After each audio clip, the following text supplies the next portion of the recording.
Hello and welcome to Symposium 2021. A diamond in the rough. It's a term used to identify a gem that's not quite polished, just sitting there, waiting for something to happen. It has the potential to become a jewel, a valuable gem. Today, I will teach you and guide you through a process that will create that gem of a project. Welcome. I'm Eric Dunham, veteran project manager and leader of 30 years. Today, I'm going to present you with the solution. Your goal over the next few minutes is to come up with the problem. The solution is 4. Take a moment and think about that. What is the problem that I'm solving for? Some of you are probably coming up with, I don't know, I have no idea. Is it the number of times you drove past the building? Is it the number of times you've attended symposium? I'm going to give you the problem that I was solving for. I was solving for the square root of 16. You could have been solving for 2 plus 2, perhaps 4 times 1, perhaps 3 plus 1. The point that I'm making is in project management, in business, and in life in general, there can be many solutions to a problem. There may be many problems that have a similar solution. When we talk about project risk management, I'm going to give you a guideline, a framework to work from. From there, it will be up to you through your practice and implementation of project risk management strategies in your teams and PMOs to solve for your problems. Today, I'd like to run through just the goal of the workshop today, provide you a framework, talk about risk. What is risk? What are project objectives? Risk versus symptoms. We'll go through a brief exercise to drive home some of these lessons that we learned today. And we'll talk about the processes, the risk management process. And then we'll close. So the workshop goals for today is really to understand what a risk management framework is, to define risk. To understand your goal, you need to understand what you're solving for. What is risk and what risk is not? And then the 6 risk management processes. The framework that we will be addressing today is the PMI framework, based on the PMBOK 6th edition. Yes, I understand by the time you view this recording, the PMBOK 7th edition will have already been released on August 1st. But for now, we'll focus on the 6th edition. We'll also use the practice standards for project risk management to understand how we can optimize perhaps your existing frameworks that you're working from to better manage the project risks. And then the other part that we want to talk about is the culture of risk awareness, the openness of the organization, the PMO, the team, your business owners, stakeholders, to talk about risk. Again, in order to understand the problem that we're solving for, we need to understand the problem. So risk, by definition, PMI's definition is an uncertain event or condition that if it happens, occurs, it will impact the project's objectives, either positively or negatively. So what this definition tells us is that there are positive risks and there are negative risks. And both risks need to be considered in the project risk management process. So what are the project objectives? I'm going to submit to you today that there are 4 objectives, project objectives, that we always will focus on. There may be others, but let's start with these first 4 to begin with. The scope of the project, the budget, the schedule, the triple constraints, right? The iron triangle. But those 3 elements, scope, budget, and schedule, wrap around the quality of the project. Change one, you change something else. And with quality being enveloped by the 3 constraints, the triple constraints, any change in any one will influence the quality of the project, either positively or negatively. So what is a positive and a negative risk? Well, straightforward, pretty simple. A positive risk will have a positive influence on the project's scope, schedule, budget, and quality. In other words, perhaps you end up with a windfall, a project wraps up early. There's a little bit of extra money left over. And the executives decide that they're going to give you this extra money to help you accelerate your project, improve quality, shorten the schedule. Well, that's a positive risk. With positive risks, we want to enhance the opportunity of those risks occurring. But negative risks, the frowny face, the things that we don't like to talk about, it will have an impact to scope, schedule, and quality and budget. Negatively, it will impact it. If we impact the schedule, cause a schedule delay, we could end up with cost overruns. If we end up with cost overruns and schedule delays, there's a real good chance that we will impact the quality of the final product.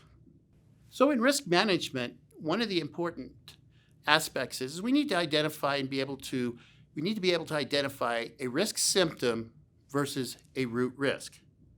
A risk symptom is simply just that, a symptom of an underlying risk. The root risk is the real cause. How do we get there? How do we understand what the root risk is? Well, we identify our risks. We'll go through our risk identification process. We'll come up with a list of risks. But then what we want to do is we want to analyze those risks. And we'll talk more about risk analysis shortly. But as we go through this risk analysis, one of the things that we need to do is ask why 3 to 5 times. And we ask why 3 to 5 times to get to the root risk. For example, we have a risk that's identified as a cost overrun. Okay, that seems reasonable. But let's ask, why is there the risk of a cost overrun? Well, we have scope changes. Okay, why? Well, we had some changes to requirements. Why? Well, we didn't capture the exact requirements. There were some unknowns that we didn't understand early on. We understand better today. Why? Well, we understand better because we went through a process review with the business unit, with the customer, and we identified that there were some processes that weren't known to them, some underlying processes. So the root risk is a lack of understanding of the business processes, resulting in new requirements, new scope, change orders, additional monies, cost overruns, schedule delays, and how's it going to impact the quality of the project? All right, now it's your turn to apply some of this knowledge that we just shared. This is an exercise. I would like you to read through the exercise. It's about going to an air show. I'm an aviation enthusiast, so my workshop, my journey here to the air show. And what I'd like you to do is read through the scenario. You've got 2 routes, basically. You need to fill up with gas, and the mission is for you to identify 3 risks based on this scenario and the potential impact these risks may have to your journey. I'll be right back with you. So risk management, let's dig into this. Folks, risk management is a team sport. It's something that we do together. It's a collaborative effort. It's something that we work with our teams, our vendors, our consultants, our executive leadership, our PMO managers, directors. This is something that is a proactive team sport. We play together in the sandbox to work for the betterment of the project. It's an organized and planned activity. We repeat the exercise often. It's not a one and done exercise. If you're not talking about risk on at least a weekly basis, perhaps more, you're not making risk a priority. You're not creating that culture of risk awareness on your project team. There are individual efforts. Those individual efforts come in as a risk owner. When a risk is assigned to you, it is your responsibility to identify the risk response and the risk response implementation strategy. But at the end of the day, it's a team effort because we need to reach mutual agreement with these risk response and implementation strategies. So what is working well? How can we improve our risk management practices within our organization and within our project teams? Well, what we'd like to do is standardize risk management practices. And today, I'll present some information that will likely help you with establishing standards of practice. But also, we want to talk about culture. You see, you heard me mention previously that we need to create a culture of risk awareness. Is your organization a learning organization or an organization that's kind of see no evil, hear no evil, and kind of sit back? Well, I tell you, a learning organization is a great culture to create a risk awareness strategy. An organization of learning is open to new ideas, new thoughts, new ways. It is creating a culture of talking about risk. I've worked at 2 different clients as a consultant, and one client really kind of had a philosophy of step on the gas, and when we crash, we'll figure it out. The other organization was a county here in Colorado where they actively talked about risk weekly. It was a topic that was discussed during every meeting, every status meeting, every executive meeting. In fact, once a week, projects that had rising or escalating risks, we would share that information with our executives. It's a proactive response, a proactive practice, thinking about, visioning into the future what could happen. This is the culture that you as a project manager need to develop with your project teams and hopefully influence the organization's culture to be one of risk awareness. And then standardizing templates. That's the third. When you standardize your templates, you're standardizing the way you communicate to your stakeholders, how you communicate to the executives. You see, stakeholders and executives, oftentimes they may have multiple projects in the works with different project managers. And we collectively, as the PMO and project managers, we need to be delivering consistent messages. Perhaps the risks are different, but it should be in a very familiar format so that the stakeholders and executive sponsors understand what the risk is, what the impact is, what the probability is, what the risk score and rankings are. Templates help us achieve that. So the risk management process, what is it? Well, the first step is that we need to plan for risk management. We need to plan our risk management. And this starts very early in the project. In fact, I would also submit that it begins long before a project hits your desk. Within the PMO organization, you should be thinking about how you're going to manage risks. How are you going to polish that diamond in the rough? How are we going to create this risk and create a gem, a valuable gem? This is the risk management process, talking about what the risk is. What is the impact? What are risk triggers? What will trigger this risk? What will make this risk become an issue? Who's involved? What's our overreaching risk management strategy? How are we going to identify risks? How are we going to record risks? How are we going to report the risks? How are we going to engage the team? How are we going to make this a team sport, a collaborative effort across the enterprise and across the primary stakeholders? We move into the identifying the risks. So your project risk management plan has already identified the tools, techniques, and processes that we will use to identify risks. Perhaps meetings, brainstorming sessions. An example that I've used in the past that I believe works really well on large projects that are multi-year projects, multi-million-dollar projects, is to conduct a series of workshops with the stakeholders, with the primary business holders, and ask the question, what could go wrong? The first time I tried this, I was nearly laughed out the door. They said, well, this is a big project. A lot could change over time. Yes, you're right. But remember, we're being proactive. We're anticipating what could happen. We're anticipating what our responses might be. We're anticipating how we will implement the risk response strategy. So we're identifying the risks. At the end of the day with this project, we had well over 300 potential risks. As we continued through the workshop, we whittled it down to about 200 risks. Initially, we had a lot of duplicates, a lot of symptoms were identified, remember the symptoms, and we were able to ask why 3 to 5 times, and we narrowed a lot of those risks, a lot of those symptoms down to a risk. And many of the risks that were identified were the same risks worded slightly different. So once we identify the risks, we need to understand what risks are truly risks that require further follow-up, further analysis. And of those risks, we need to understand what the impact of the project will be.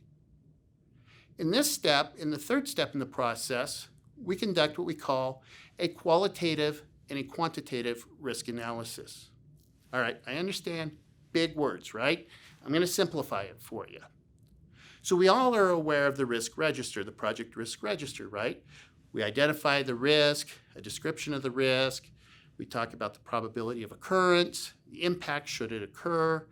We assign scores, and based on those scores, we have a probability score, an impact score.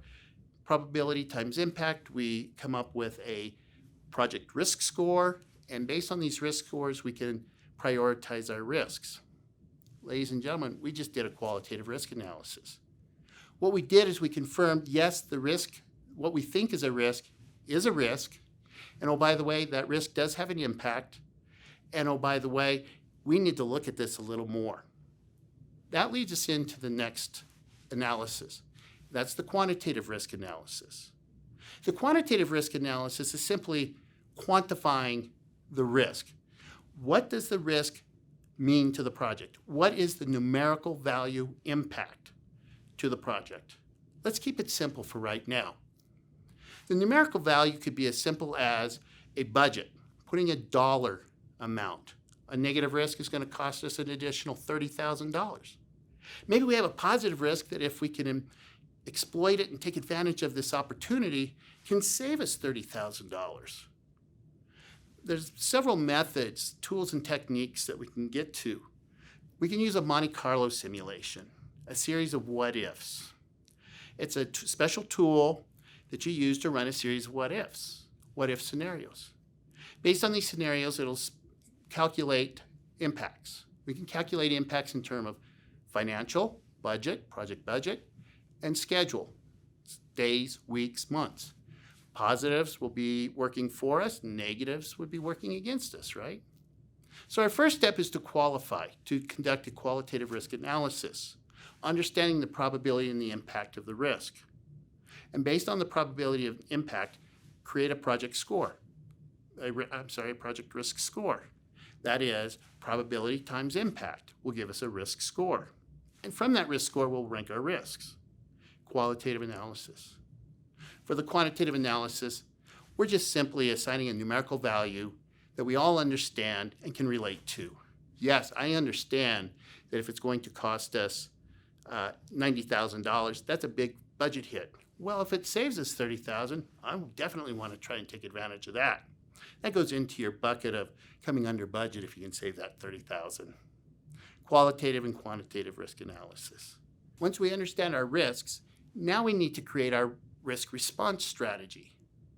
And if you remember from the PMBOK, a negative risk, we have four primary responses that we can choose from. We can avoid the risk, we can accept the risk, we can transfer the risk, or we can accept the risk. Let's explain. If you avoid a risk, perhaps you have a risk to a project that perhaps it's requiring some special coding where we don't necessarily have that talent in-house right now. We can look for it through a consultant or hiring outside experts, but also the business has acknowledged that this special piece of this software application, while it would be nice to have, and they understand that we don't have the in-house talent right now, that we could go live, we could implement the application without this specific functionality. Well, in that case, we can avoid the risk by simply de-scoping that piece of functionality. That's avoiding risk. We can take that functionality and schedule it for a future enhancement. We can accept the risk. Well, yes, there's an impact. Yes, there's a probability that the risk will likely occur, but it's insignificant. We'll go ahead and accept it. If it happens, it happens. We have our contingency. The impact is maybe $5,000. We'll swallow it. We'll just move forward. If it occurs, no big deal. So avoid and accept. We mitigate. Mitigating a risk simply means how do we minimize the impact to the project? Maybe we can add additional resources. Maybe instead of avoiding the functionality and descoping that functionality, maybe that special talent suddenly became available through a consultant. And we can bring that consultant on and mitigate against the risk. Or we can transfer the risk. And transferring is simply transferring the responsibility and the liability of that risk to a third party. We do this every day in our lives. If you own a car, you transfer your risk. If you own a house, you transfer your risk. In other words, we can insure a project. That's often the case in construction-type projects. We insure the construction. But how about with a software application, a technology project? We don't necessarily need to insure it, but what we can do is transfer the responsibility of specific work to a third party, to a vendor, to a consultant. Individuals or organizations that have better knowledge, more expertise. And then finally, we want to monitor for risk. And what we're doing is we're monitoring for emerging risks. Early in the project, you probably remember, we have the greatest uncertainty. And when we have the greatest uncertainty, it's really easy to come up with risks, right? However, as the project evolves through its life cycle, some risks will fall off, new ones will be added. And then it's the unknowns. We know what we know when we start. We don't know what we don't know as we start. It's the I don't know, I didn't know about it, the emerging risks that sneak up on us. So how do we handle those emerging risks? Well, we need a way of identifying emerging risks. And we can identify emerging risks by simply having a conversation. A lot of the emerging risks that I have identified through my career is from simply walking down the hall with a colleague or having coffee or going to lunch with a colleague or one of my stakeholders, having a conversation and just asking a question, how do you think the project's going? And you ask the question, they'll answer it. I trust you. Trust me, they will answer it. And it's through these conversations that we oftentimes identify the emerging risks. Well, Bob's retiring at the end of the month, and so we're going to have to figure out how to backfill his position. Wait a minute. Bob is the primary expert. He's been with the organization for 30 years. That's all he's done. He's retiring here in 3 weeks. That's a risk. In fact, at that point, I would probably say it's an issue because that knowledge walking out the door is gone. We're going to have to mitigate against the adverse impacts of that expertise walking out the door. So to recap, we create the risk management plan, the overall strategy. We write it up so that our stakeholders understand it. From that risk management plan that we created, we begin to identify our risks using the tools and techniques discussed. And then we need to conduct a qualitative risk analysis, verifying that the risk is truly a risk and not a symptom, and that risk deserves or requires further analysis. That leads us into the quantitative risk analysis, step 4, where we'll quantify how big of an impact this risk will have on the project. We'll assign a numerical value. Generally, it's going to be referred to in terms of dollars, budget, or schedule, days, weeks, months, years. Then we want to create our risk response strategy. We talked about the negative risk response strategies, but let us not forget about the risk responses for our positive risks. We can accept the risk. We can exploit the risk. We can enhance the risk. We can share the risk. In other words, collaborate with other project managers. What's going on in their project that maybe you can get some additional help or funding if you help the other project. Sharing the opportunity. And then monitoring and controlling. We need to watch for the emerging risks. How are we going to detect them? We need to monitor the existing risks. Once the foundation's built on the new building, the risks associated with the foundation generally go away, but we'll have new emerging risks associated with the framing of the structure, the plumbing, the wiring, building the roads into the new building. See, Projects, it's a dynamic discipline. Project risks change throughout the project. Risk versus issue. Remember, a risk is an uncertainty. Perhaps it'll happen, but maybe it won't. But we need to be prepared. We need to plan. We need to be ready to respond to the risk. We need to be prepared to mitigate against the adverse impacts to a project with negative risks. But we need to be ready to embrace, exploit, and enhance the opportunity when positive risks come our way. New funding, new headcount, new resources, improved contract terms. Those are risks. But what about issues? Issues are plain and simple this. They're occurring. They may have started off as a risk, or they may have just occurred as an issue, but it's a problem that's occurring. It's having an impact on the project right now. It's impacting resources, it's impacting your schedule, it's impacting the budget, and it's certainly impacting the quality of the results. We need to implement a response plan. And in the project management planning, in the project risk management planning, we have that risk response plan and strategy ready to go. The sooner we implement it, the better we can control the impacts to cost and to the schedule. So to summarize, that diamond in the rough, that unpolished stone, what do we need to do to make that unpolished stone become a valuable gem? How do we make that brand new project that landed on your desk become the gem of the PMO's project portfolio? Well, what we did is we talked about how a solution may solve many challenges. So once you identify a solution, you want to put that in your lessons learned. It'll apply to this specific scenario, but what about other scenarios that may come up during your project? But we also have a challenge may have many solutions. So in risk management, in project management, in polishing that gem, what we need to remember is there's more than one way to succeed.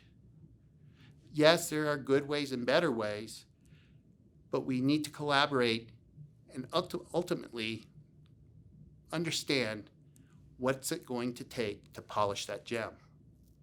We do it by following this framework, this 6-step process in risk management.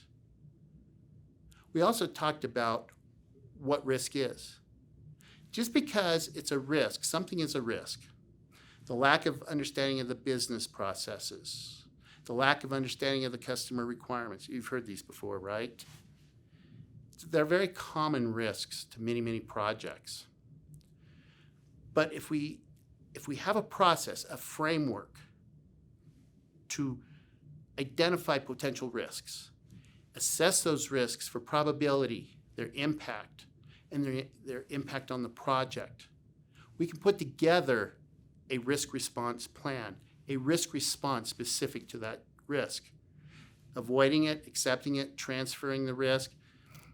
We could enhance the opportunity for positive risks, exploit the opportunity, share the opportunities. But let's not forget the difference between a risk and a risk symptom. If we treat the symptom, the risk will remain and continue to fester and cause us problems. When we identify what we believe is a risk, we want to ask why 3 to 5 times. We want to polish that diamond 3 to 5 times to truly see its brilliance. We want to identify the root risk so that we can treat the risk versus treating the symptom. We treat the risk, we can mitigate and perhaps avoid the risk. And then again, recapping the risk management process. The first step is perhaps the most critical step in the risk management process, and that is simply creating the risk management plan. And in that plan, you need to explain and share with your stakeholders and executive sponsors exactly what your risk management strategy is going to be. You want to answer the who, what, how, when. Who's involved? Who needs to know? It's a team sport, right? Everybody's responsible for project risk management.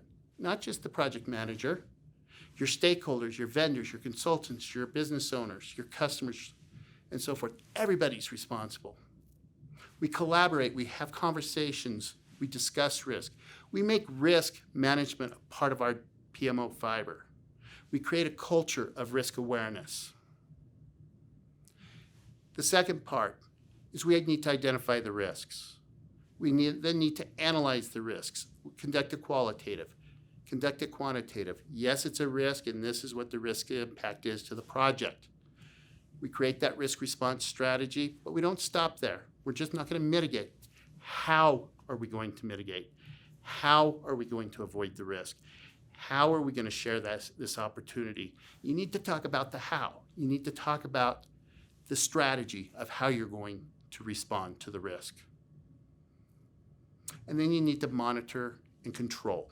You need to monitor for emerging risks. Monitor the status of the known risks. Are they no longer relevant? Maybe we got some new relevant risks. Ladies and gentlemen, I believe that if you follow this framework that I provided you and embrace this risk management culture, this risk awareness culture, you will enhance your projects and enhance your PMO's operations. So as I do with every workshop, and I do this also with the classes I teach here at Colorado Technical University, I like to close with a reflection.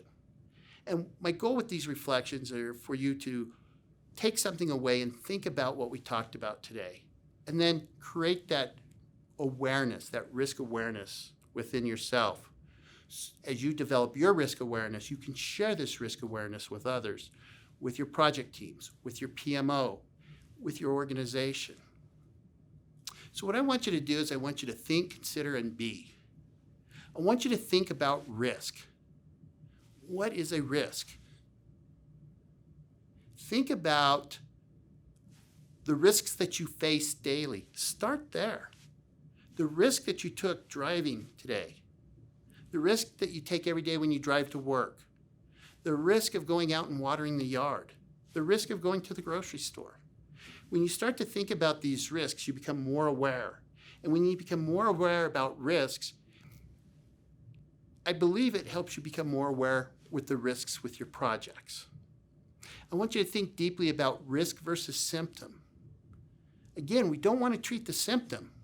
The risk will sit here and fester and continue to cause us agony, cost us money, cost us time, demoralize our resources. So I want you to really think and consider and ask yourself 3 to 5 times, why? Why is that red light a problem? Why is it a risk? There's other cars approaching the intersection. Why? It's a busy intersection. Why? It's the time of day. We could ask why 3 to 5 times. It probably come down to the root risk of being it's rush hour. I want you to consider risk triggers. What can trigger a risk? What could trigger a risk at that intersection? What could trigger a risk parking in a parking space? What could trigger a risk starting the lawnmower? Again, when you start to think about what could trigger a problem, then you go to work and you start thinking about risk. You start to think about these triggers. And then I invite you to be mindful of your daily risks, as I mentioned before. Just think about it. Take a few minutes each day and just think about the risks that you may encounter, how you will respond to those risks, how you will plan for those risks, how you will implement a strategy for that risk. So I believe when you think and consider and be, and think about these reflections, you will make project risk management in general, part of your daily routine. Thank you for allowing me to be part of your Symposium 2021 experience. Project management is truly a tool that can polish that diamond in the rough, that gem, and ultimately create the jewel of a project. I invite you to contact me. I love talking to people. I love sharing my experience. I love helping project managers grow and improve their skills. My contact information is on the slide, and I can also be found on LinkedIn. Thank you.